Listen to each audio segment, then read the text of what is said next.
sakaling sumuko na siya o maaresto. Nagkaisa naman ang iba-ibang ahensya ng pamahalaan sa pagsasabing dapat nang ipagbawal ang mga pogo sa bansa. Nagpapatrol, Victoria Tulad. Si Bambang Tarlac Mayor Alice Go ang unang gagamit sa bagong detention facility na ito ng Senado sakaling lumutang na siya at magpaaresto. Dating daycare center ang naturang facility na natapos ipaayos noong nakaraang taon. Si Mayor Alice Go at ang kanyang pamilya lang ang maaaring manatili sa detention facility na ito. Sa ngayon, 3 yung bunk beds. 2 sa mga ito ay bago pa. Pero ayon sa Senate Sergeant at Arms, maaaring magdagdag ng bunk bed kung dumami ang mga resource person na i-detain. Meron namang CR dito sa likod, merong water dispenser, may aircon, at may mesa. Tiniyak ng Office of the Senate Sergeant at Arms o OSAA na bukod sa magiging komportable si Go, magiging ligtas din sila.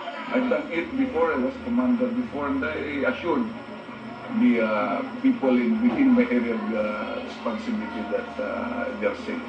Hiwalay ang detention facility ng mga lalaking resource person gaya ng ama at mga kapatid ni Go, pati ng dating accountant ng suspendidong alkalde na si Nancy Gamo. Ang tanging naaresto sa 8 individual na may arrest order.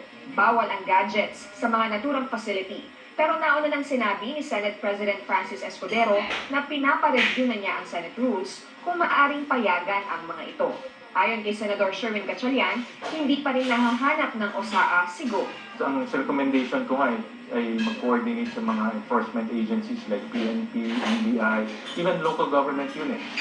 Mag-coordinate sa mga local government units kung meron silang nakikita labas-pasok sa mga known address. Inutusan naman ng Korte Suprema ang komite ni Senador Risa Ontiveros na magkomento sa loob ng 10 araw kaugnay sa petisyon ni Go na huwag na siyang ipatawag sa mga pagdinig tungkol sa mga iligal na pogo at ipawalang bisa ang sabpina sa kanya ng Senado. Samantala, nagkaisa naman ang ilang ahensya ng pamahalaan gaya ng National Security Council o NSC at Presidential Anti-Organized Crime Commission sa pagsasabing dapat nang patigilin ang operasyon ng mga pogo. Sa pagdinig ng Senate Committee on Ways and Means, sinabi ng Department of Finance na mahigit 99 billion pesos ang nawawala sa bansa taon-taon dahil sa mga pogo. We have, for instance, yung foregone investment due to crime. We also have foregone revenues from tourism because basically because of that that negative picture of having pogo activities. We support the passage of legislative measures that would outlaw and criminalize illegal pogo operations and thereby totally ban such pogos and ideas in the country. Pero nanindigan ng Philippine Amusement and Gaming Corporation o PAGCOR na dapat higpitan na lang ang pagpapatupad ng mga regulasyon.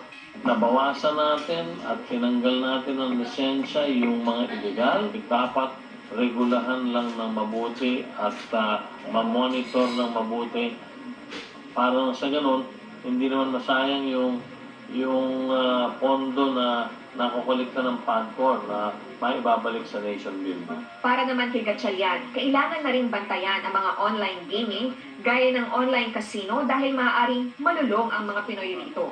Ayon sa PAGCOR, mahigit 7,000 illegal na website ang kanilang na-monitor.